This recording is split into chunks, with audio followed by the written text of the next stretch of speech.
Hello नमस्कार साथियों, Dushyant civil classes में आप सभी लोगों का स्वागत है, हार्दिक अभिनंदन है। साथ ही साथ अभिजय बैच के आलोक में भी आप सभी लोगों का स्वागत है, हार्दिक अभिनंदन है। मेरे प्यारे साथियों, जैसे कि आप लोग भली भांति परिचित हैं ही कि अभिजय बैच के आलोक में आधुनिक भारतीय इतिहास के संदर्भ में हम लोगों ने अपने अध्ययन और अध्यापन के कार्यों को प्रारंभ किया हुआ है। फिलहाल अभी जो आपका डिस्कशन है मराठाओं को लेकर है और आज की कक्षा और चर्चा के माध्यम से मराठाओं वाला जो आपका चैप्टर है, यानी कि मराठाओं वाला जो आपका टॉपिक है, ये क्या होने जा रहा है, कंप्लीट होने जा रहा है।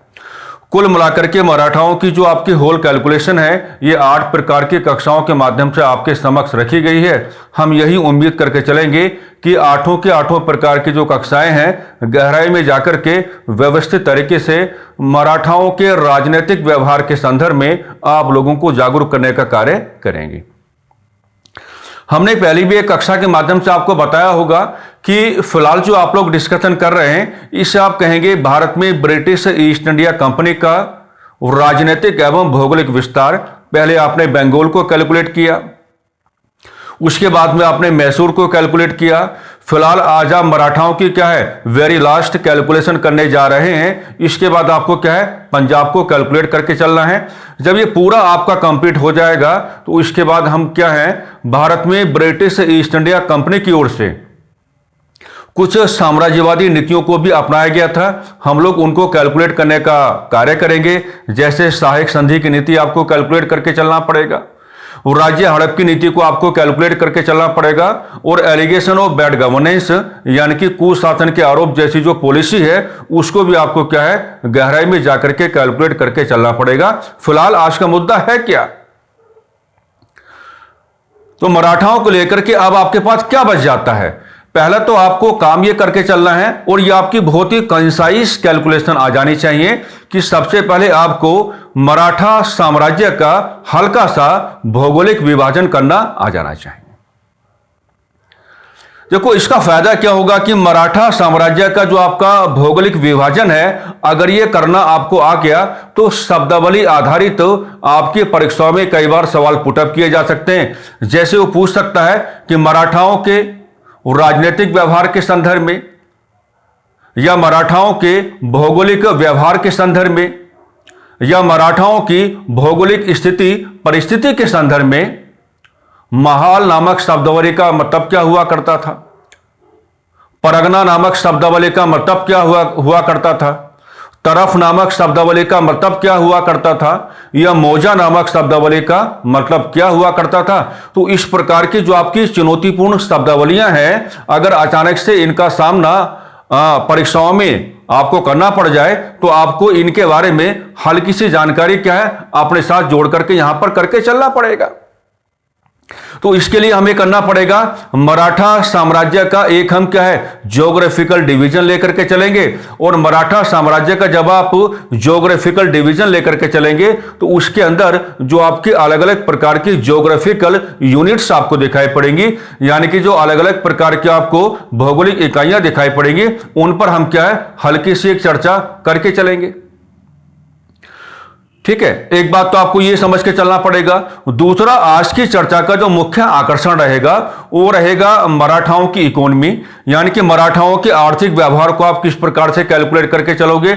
और मराठाओं के आर्थिक व्यवहार को आधार बनाते हुए बहुत बार ऐसा हो चुका है कि आप लोगों की परीक्षाओं में क्या है, सवाल तो पनपते रहते ही हैं। तो कुल मिलाकर के हमने आपको यह बताने का कार्य किया है कि आज की चर्चा में 2 प्रकार के आकर्षण आपको लेकर के चलने हैं। गहरा झुकाव जो आपका रहेगा वो मराठाओं के आर्थिक व्यवहार के संदर्भ में रहेगा, लेकिन मराठा साम्राज्य की भौगोलिक इकाइयों को कैलकुलेट करना या मराठा साम्राज्य की भौगोलिक इकाइयों की पहचान करना, यह सब कुछ भी आपको क्या है, आ जाना चाहिए। ठीक है, तो आज इतनी कैलकुलेशन पूरी होने के बाद हम लोग ये कह पाएंगे कि मराठाओं के संदर्भ में हमने अपनी कैलकुलेशन को क्या है, वाइंड अप कर लिया है, और हमने अच्छे से वाइंड अप किया है। हम पूरा समय लेके चले हैं और ये हर बैच में आपके साथ हो रहा है ना। चाहे आप सूर्यकिरण बैच का रेफरेंस लेके चले, चाहे आप क्या है भाई संकलन बैच का आप रेफरेंस लेकर के चले, या चाहे आप लोग अभिजय बैच का रेफरेंस आप लेकर के चले, है ना। जो भी तमाम प्रकार की कक्षाएं आपके समक्ष प्रस्तुत की जा रही हैं, किसी कक्षा में ना तो कोई कटौती है, ना ही कोई कंजूसी है, और ना ही कोई क्या है आपको जल्दबाजी नजर आएगा।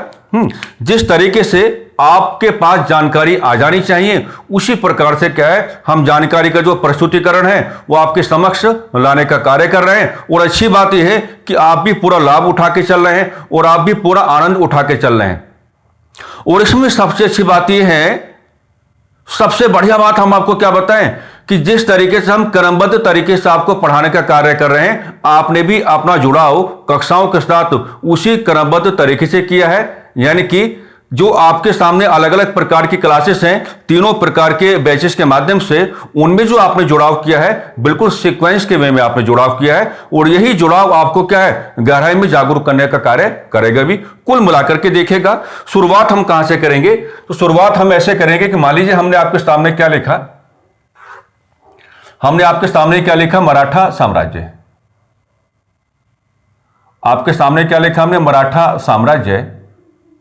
ओके, मराठा साम्राज्य। अब देखो, अगर हमने क्या कहा कि मराठा साम्राज्य, तो मराठा साम्राज्य, तो यहां पर साम्राज्य का मतलब क्या है भाई, साम्राज्य का मतलब यह है कि यहां पर हमको क्या है एक भौगोलिक क्षेत्र लेकर के चलना पड़ेगा। यहां पर हमको क्या है एक भौगोलिक क्षेत्र हमको लेकर के चलना पड़ेगा। तो मान लीजिए हमने क्या कहा, हमने आपके सामने क्या, देखो जब कभी भी आप साम्राज्य जैसी शब्दावली के अनुसार व्यवहार करेंगे, तो जब आप अपने आप को समझाने के लिए एक भौगोलिक क्षेत्र का रेफरेंस लेने की बात करेंगे, तो अपने आप में क्या हो जाना चाहिए, काफी वास्ट हो जाना चाहिए, अपने आप में कैसा हो जाना चाहिए, काफी विस्तारित हो जाना चाहिए। यानी कि मराठा साम्राज्य का मतलब क्या है, एक विस्तारित भौगोलिक क्षेत्र आपको लेकर के चल रहा है। और ये जो आपको विस्तारित भौगोलिक क्षेत्र यहां पर लेकर के चल रहा है, अब इसके साथ आप क्या जोड़ेंगे, इसके साथ आप जोड़ेंगे राजनीतिक एवं प्रशासनिक, ये जोड़ के चलना पड़ेगा भी आपको। राजनीतिक एवं प्रशासनिक सुविधा का धरातल यहां पे आपको जोड़ के चलना पड़ेगा। राजनीतिक एवं प्रशासनिक सुविधा का धरातल आपको जोड़ के चलना पड़ेगा। और अगर किसी भी भौगोलिक क्षेत्र के संदर्भ में राजनीतिक एवं प्रशासनिक सुविधा का धरातल आप जोड़ने की बात करते हैं, तो इसके लिए जो आपकी अनिवार्यता बन के आती है, इसके लिए जो यहां पर आपकी अनिवार्यता बन के आती है, तो यहां पर आपकी जो अनिवार्यता बन के आती है, उस अनिवार्यता को क्या कहा जाता है, उस अनिवार्यता को आपको यह कहा जाता है कि संपूर्ण भौगोलिक क्षेत्र का, आप ये कहेंगे कि संपूर्ण भौगोलिक क्षेत्र का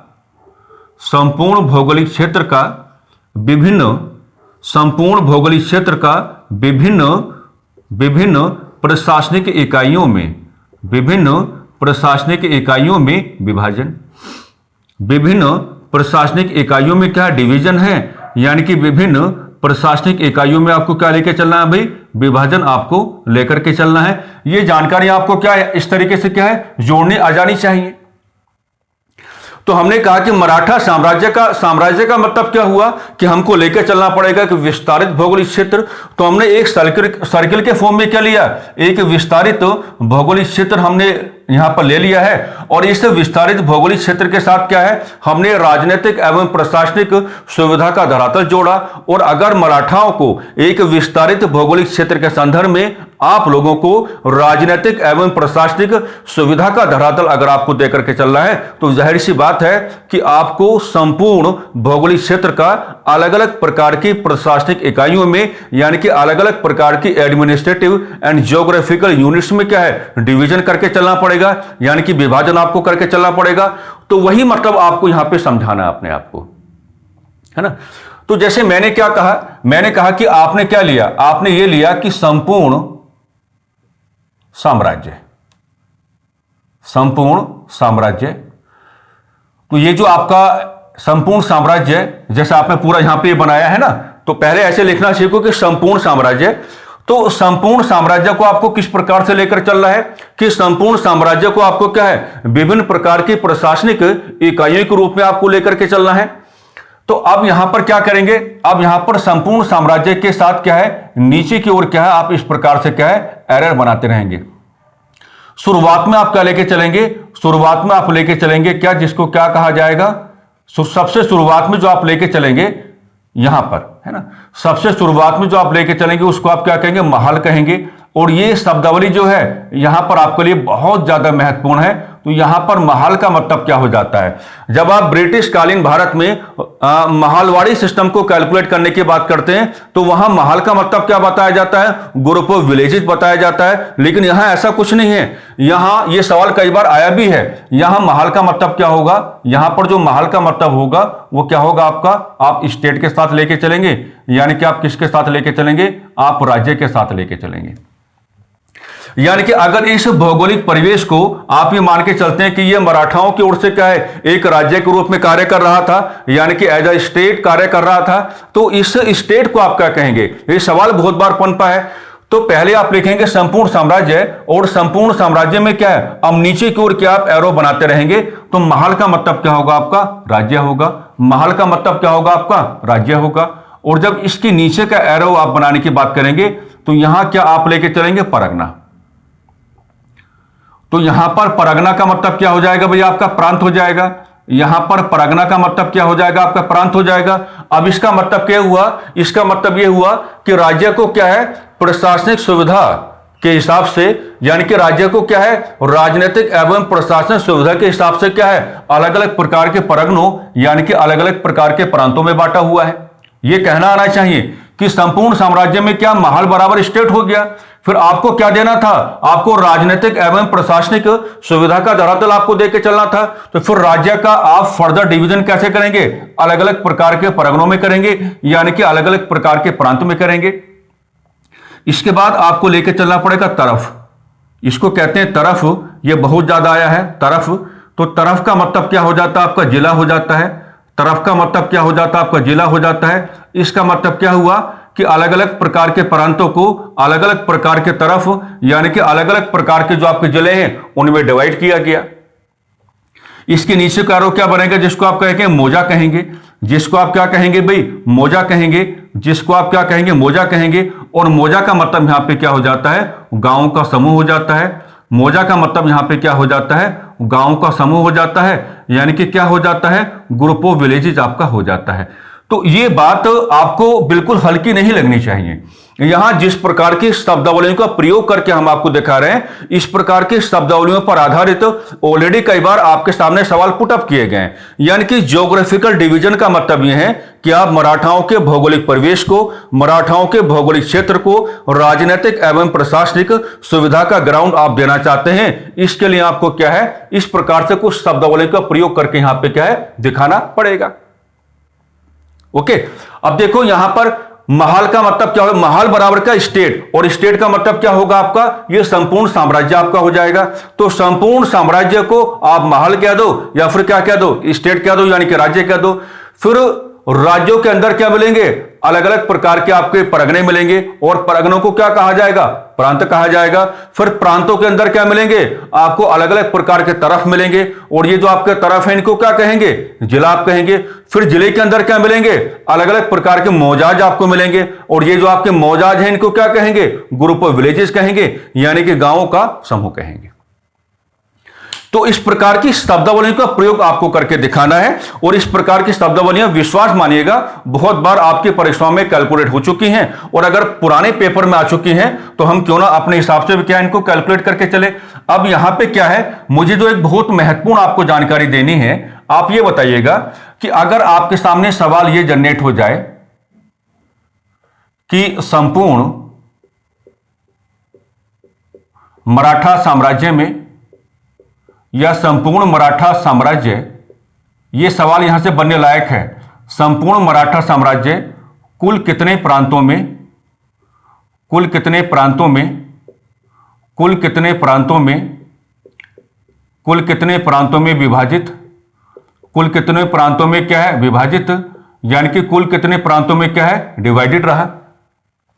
तो देखो जब आप हल्का सा यहां पर मैप बनाने की बात करोगे, तो जब आप हल्का सा यहां पर क्या मेरे प्यारे साथियों मैप बनाने की बात करोगे, तो जब आप मैप बनाने की बात करोगे तो आप ये देखो कि मराठा साम्राज्य को भारतीय मानचित्र पर हम कहां कैलकुलेट करने की बात करते हैं, तो जो आपका मॉडर्न महाराष्ट्र है। तो मान लीजिए हमने आपसे क्या कहा कि जो आपका मॉडर्न महाराष्ट्र है ये क्या हो गया, ये आपका मराठा साम्राज्य आपका हो गया, ऐसे रफली बना लेते हैं। इस तरीके से क्या हो गया, ये आपका मराठा यहां पे साम्राज्य हो गया। ठीक है, तो अगर संपूर्ण मराठा साम्राज्य के बारे में आपको इस प्रकार की कैलकुलेशन करा के दिखानी है कि संपूर्ण मराठा साम्राज्य जो है ये कुल मिलाकर के कितने प्रकार के प्रांतों में बटा हुआ था, तो प्रांत जो आपको मिलेंगे इसके 3 प्रांत मिलेंगे। एक प्रांत क्या मिलेगा आपको, उत्तरी प्रांत मिलेगा। एक प्रांत क्या मिलेगा आपको, उत्तरी प्रांत मिलेगा। और एक प्रांत क्या मिलेगा भाई आपको, दक्षिणी प्रांत लेकर के आपको चलना है। एक प्रांत आपको क्या लेके चलना है, दक्षिणी प्रांत आपको लेके चलना है। और एक प्रांत यहां से बनाएंगे जिसको आप क्या कहेंगे, दक्षिणी पूर्वी प्रांत कहेंगे, जिसको आप क्या कहेंगे, दक्षिणी पूर्वी प्रांत कहेंगे। दक्षिणी पूर्वी क्या है, प्रांत कहेंगे। इतना तो कम से कम आपको बताना आ जाना चाहिए, क्योंकि यह सवाल बनने लायक है। क्योंकि आपने देखा होगा कि इतिहास में सवाल हमेशा से बनते भी रहे हैं कि आपने अपने साम्राज्य को कुल कितने प्रांतों में बांटा। तो यहां पर मराठाओं ने अपने संपूर्ण साम्राज्य को प्रांतों में जो बांटा, यानी कि जो आपके परगनाज हैं, परगनाज का मतलब क्या है, आपके प्रांत हैं। तो कुल मिलाकर के 3 प्रकार के जो आपके प्रांत हैं, 3 प्रकार के प्रांतों में क्या है, बांटने का कार्य किया। अब देखेगा यहीं पर एक चीज और जोड़ लेते हैं कि यहां पर जो आपका विलेज लेवल आपको दिखाई पड़ेगा, यहां पर जो आपको विलेज लेवल आपको दिखाई पड़ेगा, तो ये जो आपका विलेज लेवल है इसमें आपको यहां पर अधिकारियों पर हल्की सी चर्चा करके चलनी पड़ेगी। अभी अधिकारियों पर चर्चा, अधिकारियों पर चर्चा। और ये जो अधिकारियों पर चर्चा आप करने की बात करेंगे, एक अधिकारी क्या मिलेगा, पटेल, जो बहुत ज्यादा आपसे पूछा गया है। और एक अधिकारी क्या मिलेगा आपको, कुलकर्णी, जो बहुत ज्यादा आपसे पूछा गया है। पटेल के बारे में भी क्या है, आपके परीक्षाओं में कई बार बातें हो चुकी हैं। और जो कुलकर्णी है इनके बारे में भी क्या है, कई बार आपसे क्या बातें हो चुकी हैं। और जब आप विलेज लेवल की बात करते हैं, जब आप किसकी बात करते हैं भाई साथियों, जब आप विलेज लेवल की बात करते हैं तो आपने कुछ ऐसी शब्दावलियों का जिक्र भी किया होगा कि विलेज लेवल पर आपको क्या दिखाने पड़ते हैं, 12 अलूटे। 12 अलूटे बहुत ही क्रांतिकारी नाम रहे। और 12 क्या है, बलूटे। 12 अलूटे और 12 बलूटे। तो इसको भी हल्का सा क्या है, आपको कैलकुलेट करना आ जाना चाहिए। तो हम आपको यह बताने का काम कर रहे हैं कि विलेज लेवल का मतलब क्या होगा, लोकल लेवल आपका हो जाएगा, स्थानीय स्तर आपका हो जाएगा। तो स्थानीय स्तर में पटेल और कुलकर्णी जैसे जो आपके अधिकारी हैं ये बहुत ज्यादा महत्वपूर्ण हैं।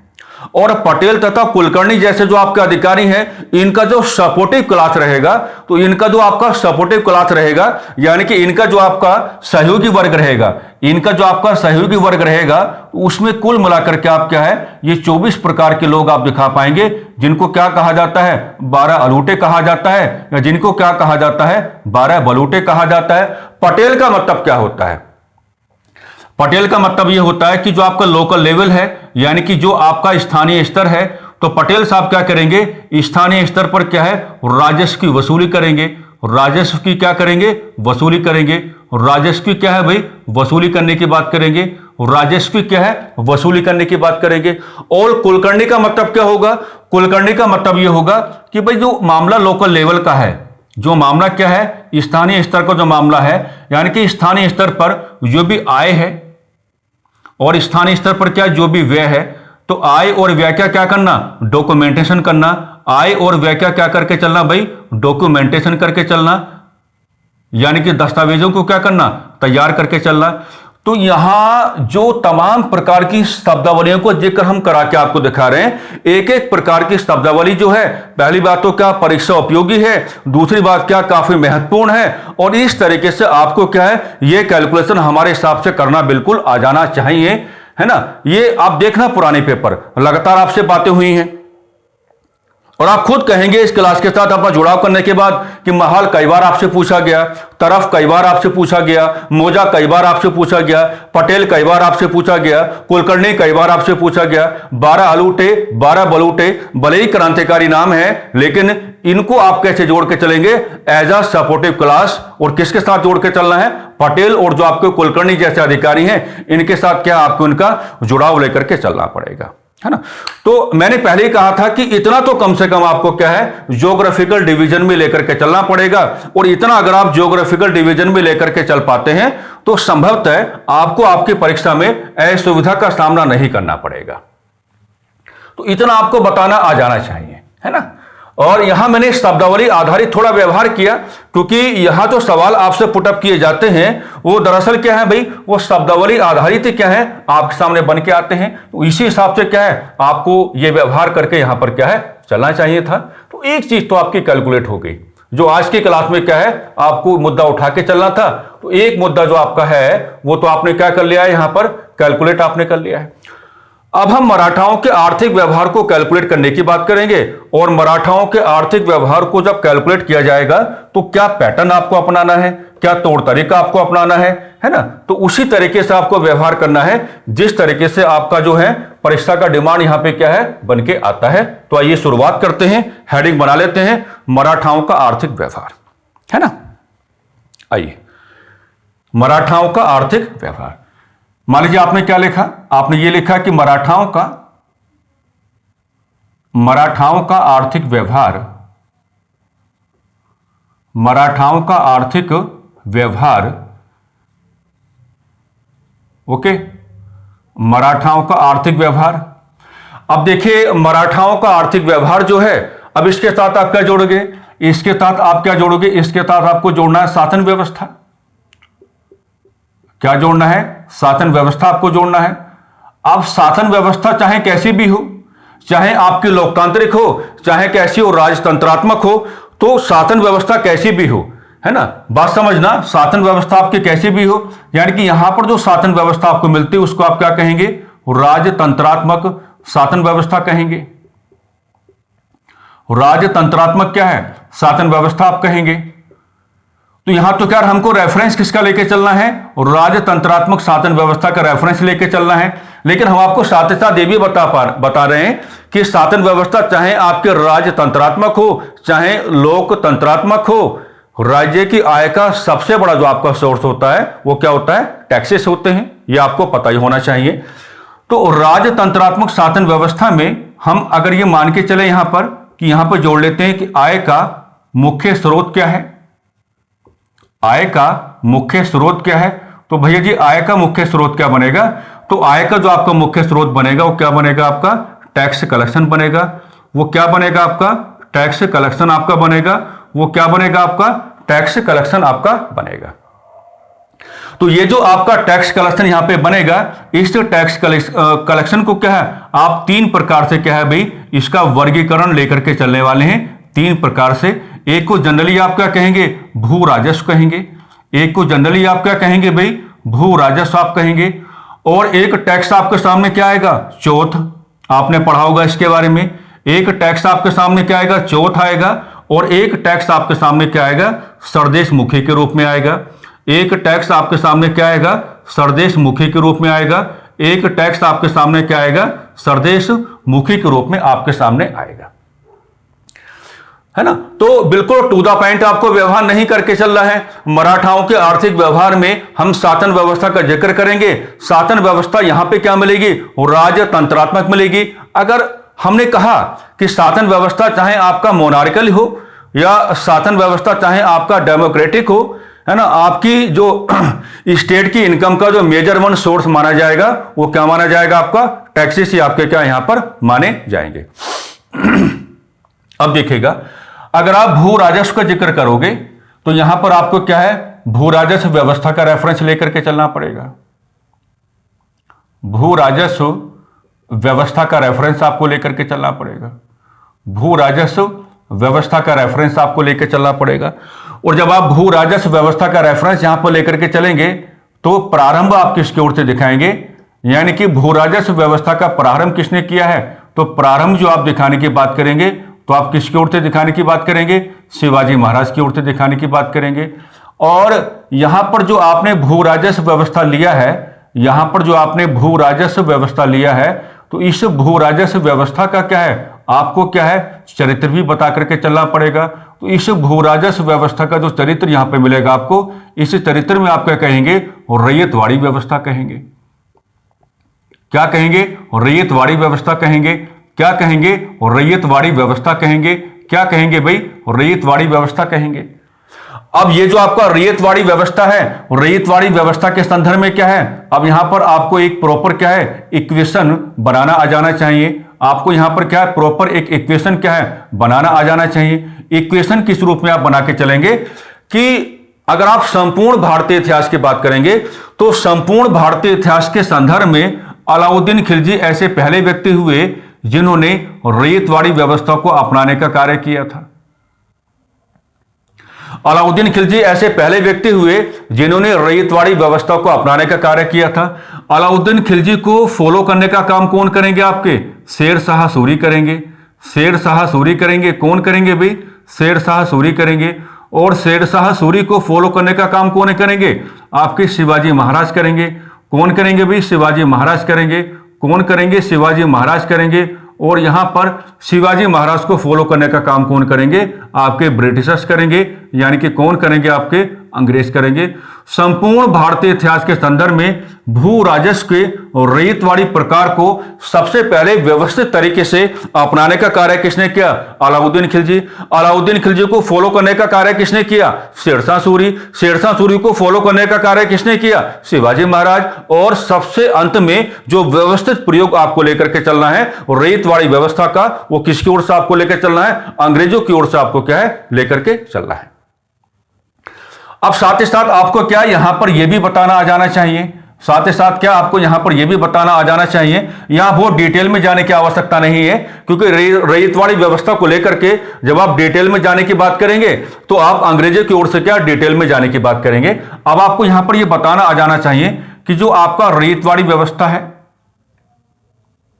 और रैयतवाड़ी व्यवस्था जो आपका है, आप लोग जानते हैं कि इसमें जो आपका रैयत है, तो रैयत शब्द का जो आपका आर्थिक संदर्भ है वो किसके साथ लिया जाता है, किसान वर्ग के साथ लिया जाता है।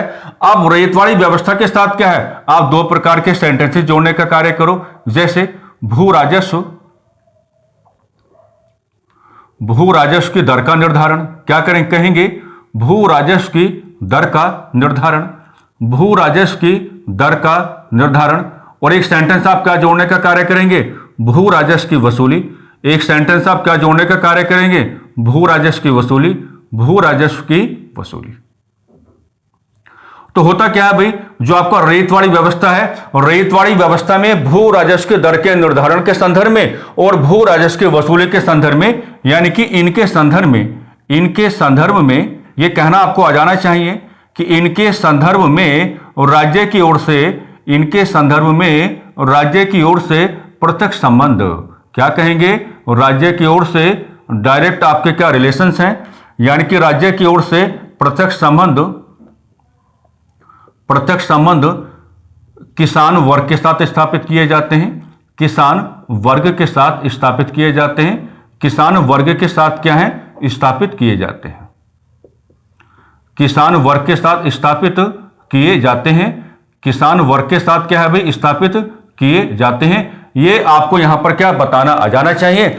और साथ ही साथ जब आप इसके साथ क्या जोड़ेंगे, शिवाजी महाराज को जोड़ने की बात करेंगे, आप इसके साथ क्या, जब शिवाजी महाराज को जोड़ने की बात करेंगे तो आपको यह भी बता के चलना पड़ेगा कि शिवाजी महाराज ने अपने समय में जो भू राजस्व की दर रखी वो क्या रखी। तो शिवाजी महाराज ने अपने समय में भू राजस्व की जो दर रखी है, तो भू राजस्व की दर उनके समय में क्या हो जाता है, उनके समय में यह हो जाता है कि उत्पादन का आपको क्या बता के चलना पड़ेगा, उत्पादन का 33% क्या है, आपको बता करके चलना पड़ेगा। उत्पादन का 33% क्या है भाई, आपको यहां पर क्या बता करके चलना पड़ेगा। तो आपको अच्छे जो आइडेंटिफिकेशंस हैं वो लेना आ जाना चाहिए। अगर आपके पास अच्छे आइडेंटिफिकेशंस हैं तो आपकी कैलकुलेशन अपने आप में क्या बाय द बुक है, प्रॉपर है, इफेक्टिव है। इस तरीके से आप बताएंगे कि मराठाओं के आर्थिक व्यवहार में शासन व्यवस्था का जिक्र करेंगे, राजतंत्रात्मक शासन व्यवस्था को जोड़ेंगे, और आप बताएंगे कि आय का मेजरमेंट सोर्स क्या है, टैक्स कलेक्शन है, यानी कि क्या है, टैक्सेस है।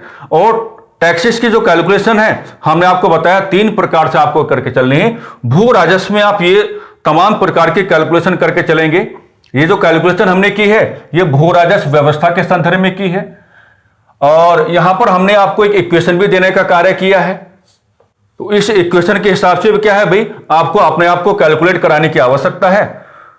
और साथ ही साथ आपको यह भी बताना आ जाना चाहिए कि शिवाजी महाराज के समय में जो भू राजस्व की व्यवस्था और रैयतवाड़ी व्यवस्था जो आपको दिखाई पड़ी, उसके आलोक में भू राजस्व की दर आपको क्या दिखाई पड़ती है, यानी कि what was the rate of land revenue. तो आपका आंसर क्या आ जाना चाहिए, उत्पादन का 33% क्या है, आपका आंसर आ जाना चाहिए। अच्छा, अब ऐसे शुरुआत करते हैं कुछ अलग, है ना। एक टैक्स आपके सामने आता है जिसको आप क्या कहते हैं, ये अपने आप में क्या है, एक टैक्स है जिसको आप क्या कहते हैं, सरदेशमुखी कहते हैं। क्या कहते हैं, सरदेशमुखी कहते हैं।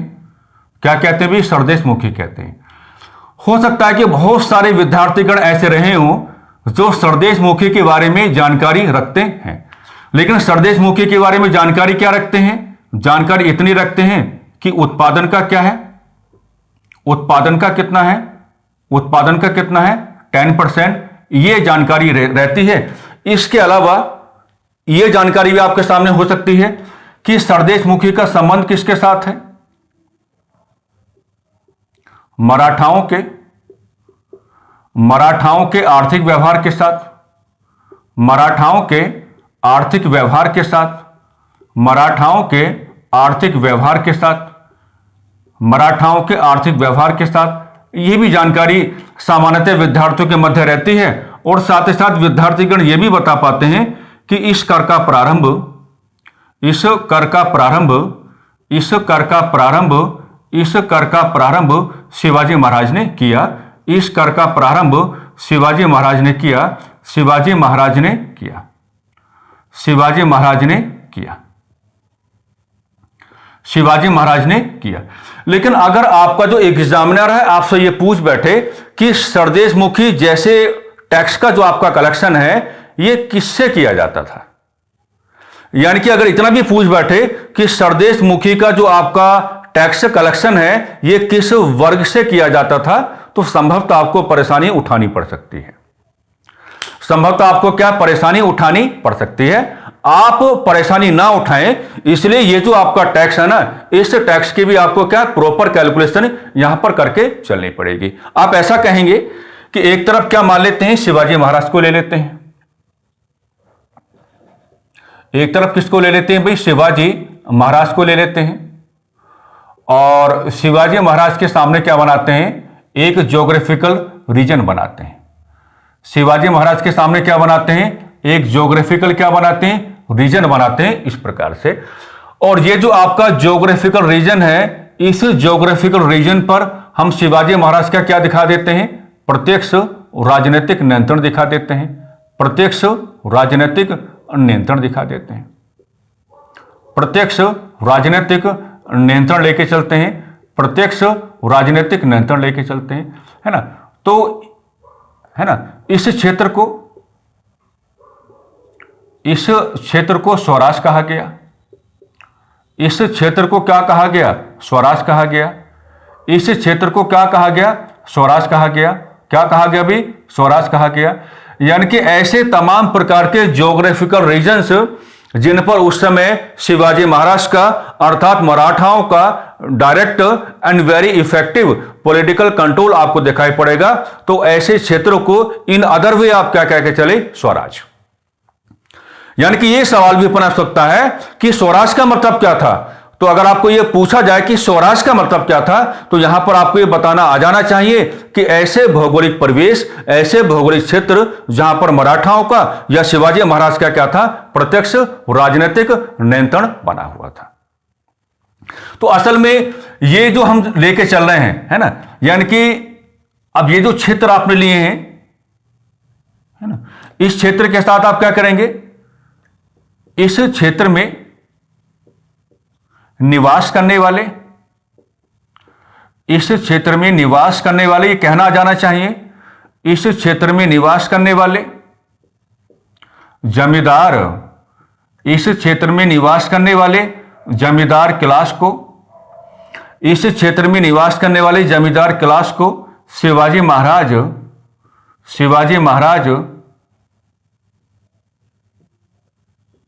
या ऐसे लिखेंगे जमींदार क्लास का, जमींदार क्लास का, इस क्षेत्र में निवास करने वाले जमींदार क्लास का शिवाजी महाराज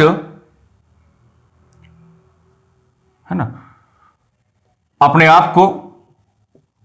आप को स्वामी मानकर चलते थे, अपने आप को स्वामी मानकर चलते थे, अपने आप को स्वामी मानकर चलते थे, अपने आप को स्वामी मानकर चलते थे, अपने आप को स्वामी मानकर चलते थे। यानी कि ऐसे तमाम प्रकार के भौगोलिक क्षेत्र जिनको या तो आप स्वराज कहेंगे या जहां पर शिवाजी महाराज का प्रत्यक्ष राजनीतिक नियंत्रण बना हुआ था, तो ऐसे भौगोलिक क्षेत्रों में जो भी आपका जमींदार क्लास अपनी उपस्थिति बनाए हुए है, तो शिवाजी महाराज जमींदार क्लास के संदर्भ में अपने आप को क्या कहते हैं कि मैं आपका क्या हूं, स्वामी हूं। और अगर मैं आपका स्वामी हूं, है ना, अगर मैं आपको स्वामी हूं तो फिर क्या कहा गया, फिर यह कहा गया कि जमींदार क्लास को कर देने हेतु जमींदार क्लास को कर देने हेतु बाध्य किया गया। जमींदार क्लास को कर देने हेतु क्या है, बाध्य किया गया। और अगली बात क्या कहेंगे, जमींदार क्लास ने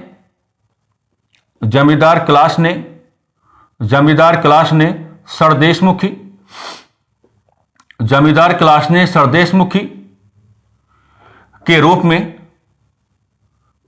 के रूप में उत्पादन का 10% कर शिवाजी महाराज को दिया। उत्पादन का 10% कर किसको दिया भाई, शिवाजी महाराज को दिया।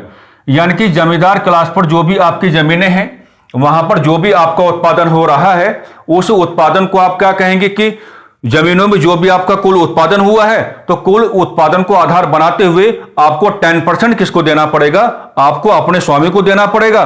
और स्वामी कौन है आपके, शिवाजी महाराज। यानी कि सरदेशमुखी के बारे में तमाम प्रकार की जानकारी आपके सामने आ जानी चाहिए। और अब आपको यह बताना आ गया होगा कि सरदेशमुखी जैसा जो आपका कर है ना, इसका जो कलेक्शन है वो शिवाजी महाराज ने जमींदार क्लास की ओर से किया। और जमींदार क्लास को कहा कि आप स्वतंत्र होकर के व्यवहार नहीं कर सकते, हम आपके स्वामी हैं।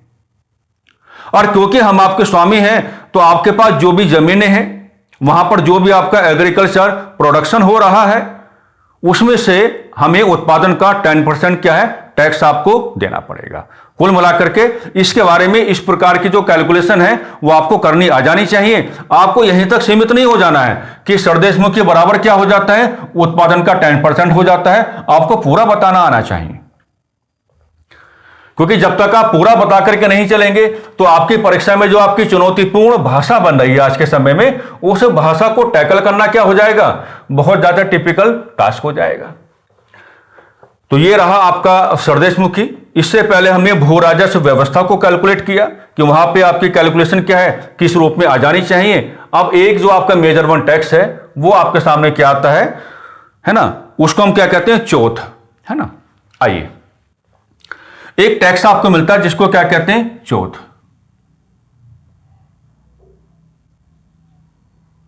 क्या कहते हैं, चौथ। ठीक है, कोई बात नहीं है, हम ये कह सकते हैं, वही लैंग्वेज बनाओ। इस कर का संबंध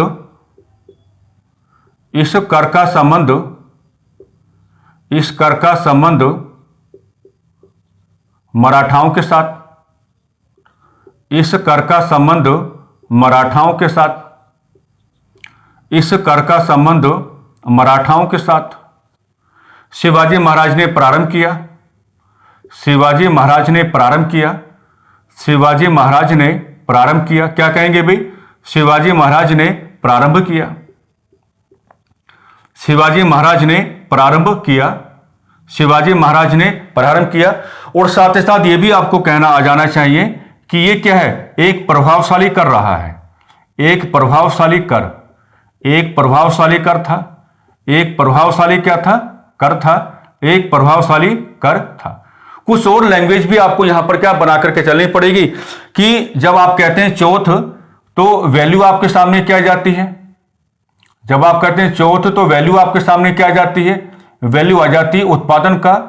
उत्पादन का क्या आ जाता है, उत्पादन का 25% आ जाता है। क्या आ जाता है, उत्पादन का 25% आपके सामने आ जाता है। आप कहते हैं कि भाई चौथ का जो कलेक्शन है वो किससे है, वो पड़ोसी राज्यों से है। वो किससे है, ये बदला हुआ है थोड़ा सा, वो क्या है, नेबरिंग जो आपके स्टेट हैं यानी कि पड़ोसी राज्यों से है। क्या है, पड़ोसी राज्यों से है। अगली बात आप क्या कह पाएंगे कि यह कर मराठाओं की, यह कर मराठाओं की, यह कर मराठाओं की सैन्य ताकत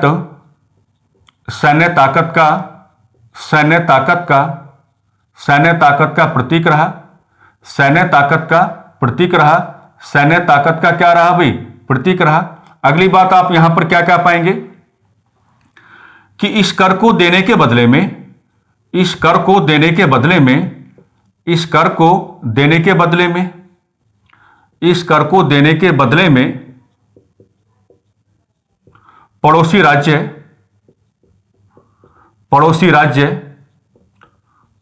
राज्य मराठाओं के आक्रमणों के समक्ष, मराठाओं के आक्रमणों के समक्ष, यही तो कहेंगे ना, मराठाओं के आक्रमणों के समक्ष अपने आप को संरक्षण देते थे। अपने आप को संरक्षण देते थे। अपने आप को संरक्षण देते थे, है ना।